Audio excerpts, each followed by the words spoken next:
Neste tutorial vamos aprender a usar constantes. Eu já tinha aqui a minha estrutura e agora vou usar uma constante para o IVA. Portanto, eu vou aqui declarar, usando a palavra const, float, IVA. Normalmente as constantes escrevem-se em maiúsculas e são logo inicializadas. Portanto, neste caso o IVA vai ser de 23%. Reparem que isto é muito parecido com a declaração de um real, só que desta vez eu acrescentei aqui o const. O que é que significa? Vocês podem pensar numa constante como sendo uma variável, mas cujo valor não pode ser mudado ao longo do código, vai ser fixo. Portanto, eu vou aqui declarar três variáveis do tipo float ou real, preço sem IVA, valor do IVA, portanto vai ser o acrescento, digamos, ao preço inicial e depois o preço já com IVA. Eu vou pedir ao utilizador para introduza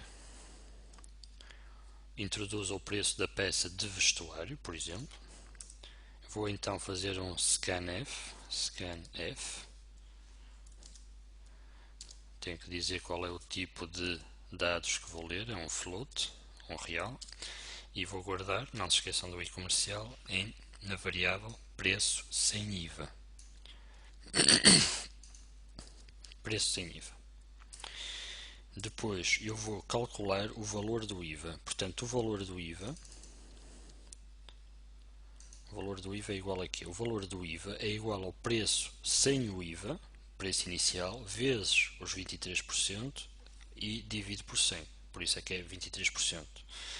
Portanto, multiplico pelo IVA, divido por 100.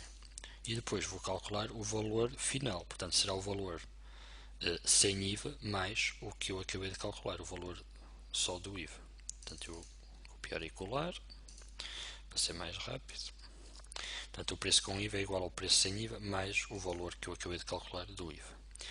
E, finalmente, vou só apresentar o resultado.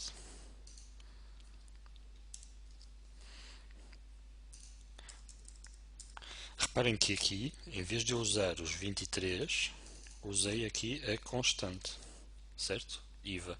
Portanto, se esta constante repetisse 2 milhões de vezes ao longo de todo o código, eu bastava chegar aqui e passar para 21%, por exemplo, e automaticamente recompilava, claro, e automaticamente todos os valores passavam a 21%. Reparem que aqui eu usei o printf, o preço da peça de roupa é um float que é representado por esta variável, com duas casas decimais aqui. Portanto, duas casas decimais. Portanto, vou guardar, vou compilar, verificar se não tem erros, não, e vou executar. Peça de vestuário, digamos 51,99 e a peça com IVA será 62,91 euros. Vou fechar. E assim vimos como é que podemos então usar os valores constantes. Portanto, em relação às variáveis, acrescento o const antes, isso indica que eu não vou poder alterar o seu valor ao longo de todo o código, e inicializo logo automaticamente a variável com um determinado valor. Não é? Neste caso, como é float, até podia pôr qualquer coisa deste género. Tá? Pronto. E assim concluímos a nossa utilização das constantes.